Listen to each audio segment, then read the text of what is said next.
It was one of those cold, gray mornings when life feels heavier than usual. The city was awake but lifeless, cars passing, faces blank, and the sound of rain softly tapping against the pavement. Inside a small corner cafe called the Morning Cup, a young waitress named Lila was wiping down tables, trying to fight the ache in her heart that had become too familiar.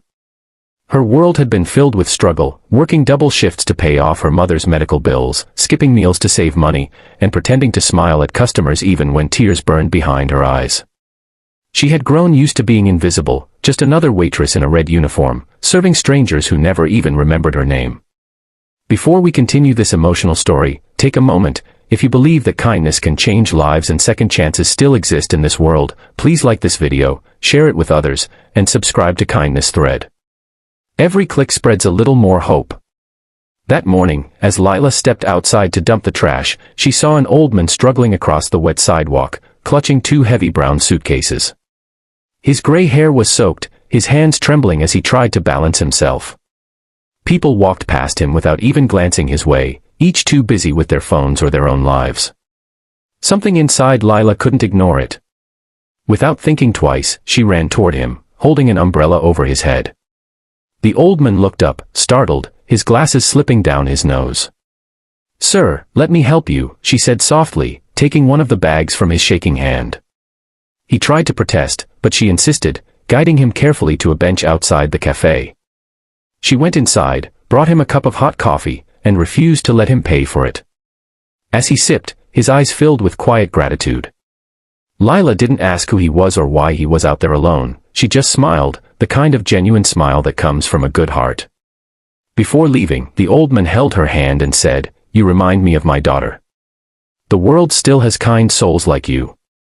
Then he walked away, slowly disappearing into the city crowd. Lila didn't think much of it afterward. She went back to work, continued her shift, and by closing time, she was just tired again. The next morning started like any other, same coffee smell, same sound of cups clinking. But something strange happened around 9 a.m.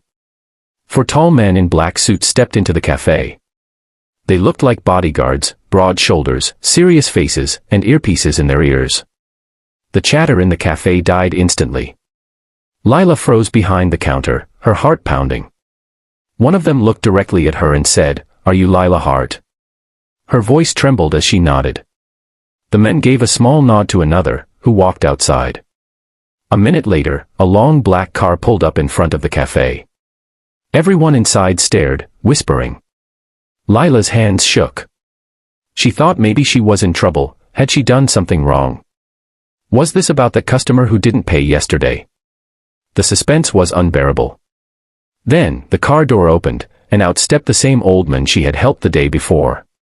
But this time, he looked completely different. His wet, wrinkled coat was replaced by a perfectly tailored suit. The bodyguards flanked him as he slowly entered the cafe, smiling warmly.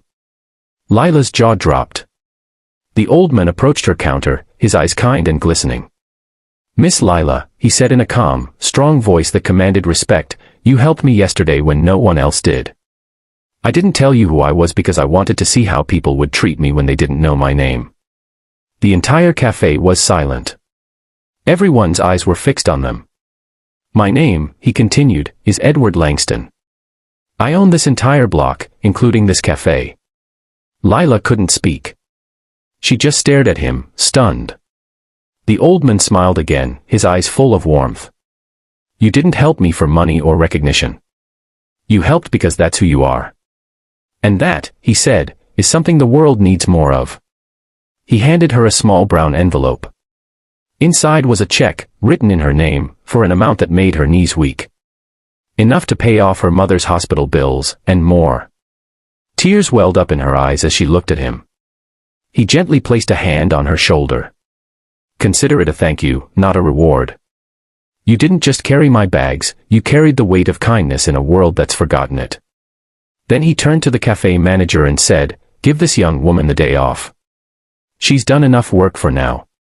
Everyone clapped quietly as the old man and his guards left, leaving behind a silence filled with awe and emotion. When Lila finally sat down, she opened the envelope again, still shaking. It wasn't just the money, it was the handwritten note inside that broke her heart open. It read, Dear Lila, your kindness reminded me of my late daughter, who used to serve coffee in a place just like this. I lost her years ago, but your smile brought her back for a moment. Thank you for that gift. Never stop being who you are. That night, Lila walked home under the same city lights that once made her feel invisible. But now, they shimmered differently, as if the universe itself had noticed her. She went home, hugged her mother, and told her everything. For the first time in a long while, her tears were tears of relief, not pain. In the days that followed, the story spread across the neighborhood. Customers came to the morning cup not just for coffee, but to meet the girl whose kindness changed her life.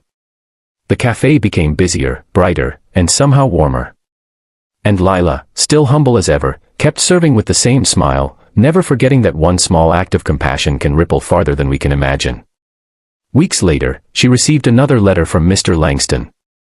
Inside was a short message: people forget faces, but they never forget kindness. Keep shining.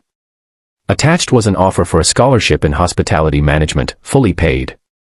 The old man wanted her to manage one of his new cafes. And as she stood there reading the letter, with sunlight streaming through the cafe window, Lila realized something beautiful. Sometimes life doesn't reward you right away, but when it does, it comes back multiplied, with love, hope, and grace. If this story touched your heart, please don't scroll away, like this video, share it with someone who believes in goodness, and subscribe to Kindness Thread for more real and emotional stories that remind us what truly matters. Before you go, drop a comment below. Have you ever helped someone without expecting anything in return? Your story might inspire someone else today. Because in the end, kindness doesn't just change others, it changes us. There are moments in life when time seems to pause, when everything a person ever believed about themselves, their choices, and their past suddenly crashes into the present with the weight of a tidal wave. For Elena Ward, the CEO known for her flawless precision and icy authority, that moment arrived inside a hospital corridor, beneath the cold glare of surgical lights, when she glanced through a glass window and saw the face of the man sitting in the donor's chair. The man she had once laughed at. The man she had mocked publicly. The man she never thought she would see again, yet here he was, offering his blood to save her daughter's life. And in that single instant, the world she controlled so confidently suddenly felt terrifyingly fragile. If you believe in second chances, unexpected kindness, and good people returning good even when life has been cruel to them, then please take a moment to like, comment, share, and subscribe to Kindness Thread to support stories that remind the world of humanity. Elena had built her empire through immaculate discipline. She was the kind of leader people admired from afar but feared up close.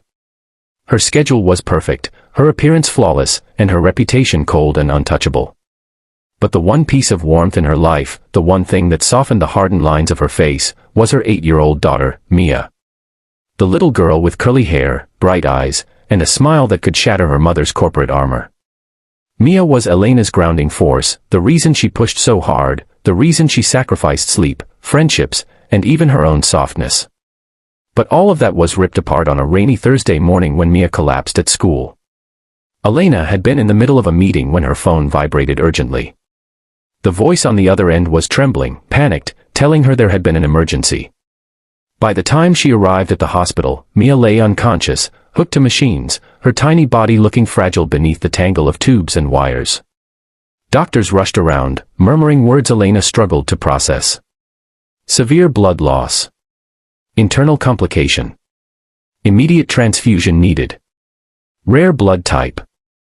Limited matches in the system.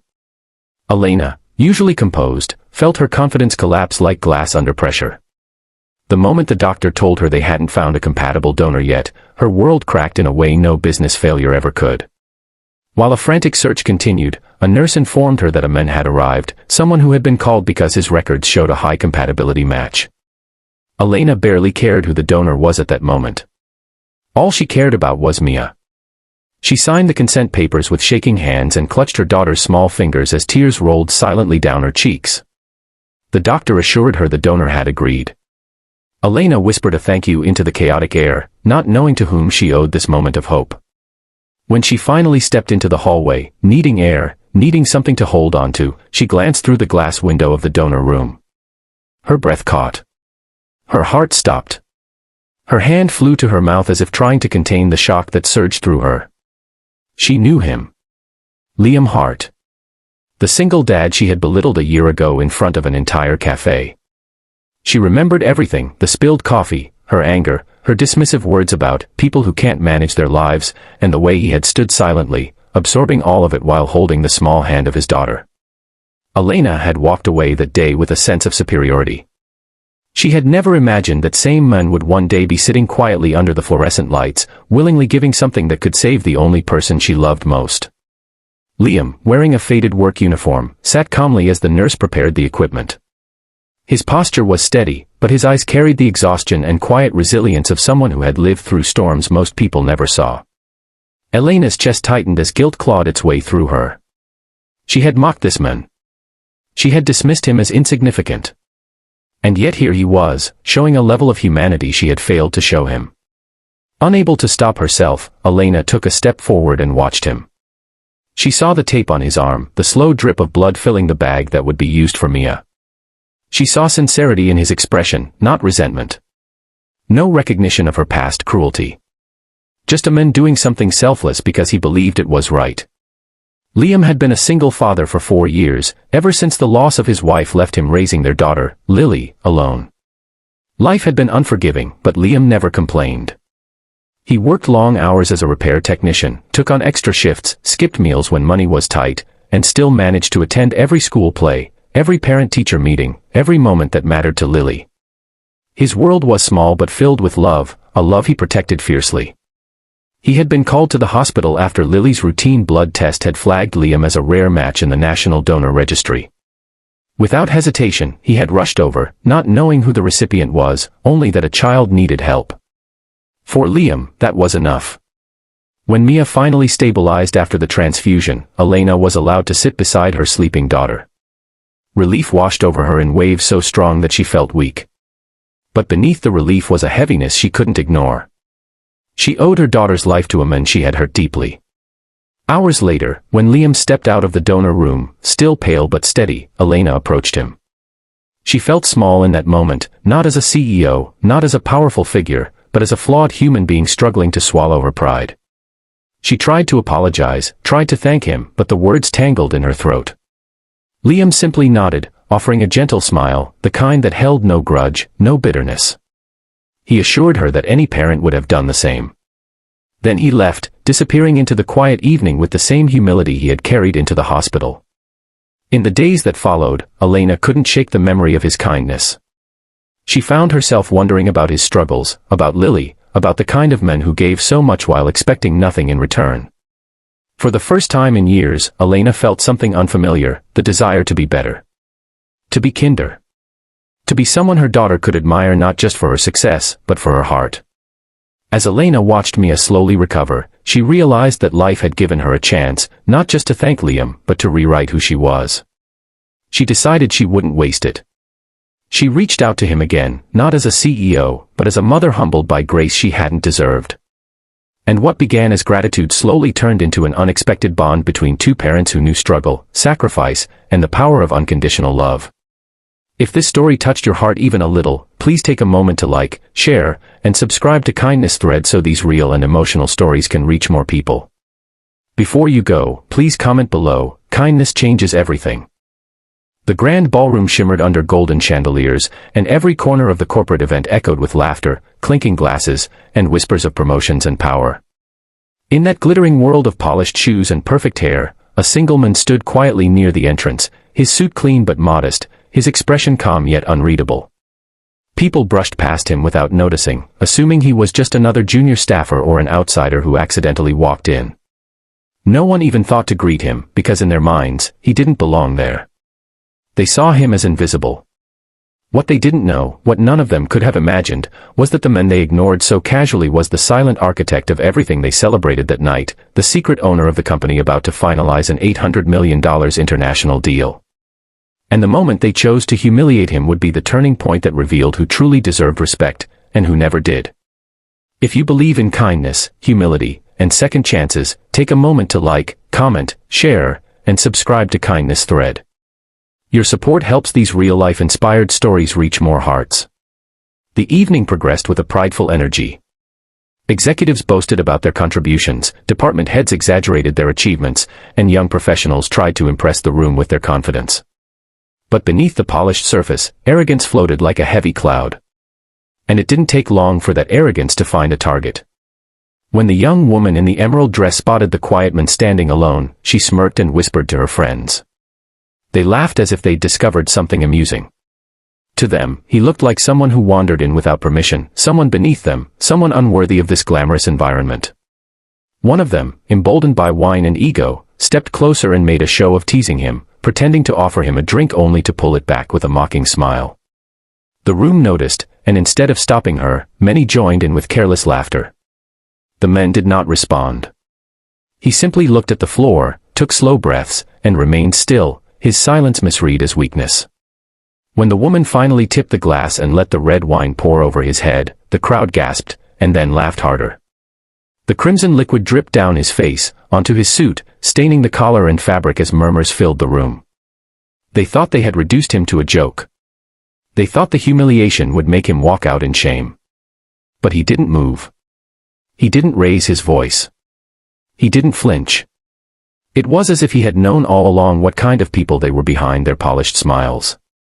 Somewhere inside him, old memories flickered, memories of growing up poor, of being ignored, underestimated, and looked down upon. Memories of teachers who thought he'd never succeed, employers who dismissed him, people who judged him by his silence rather than his strength.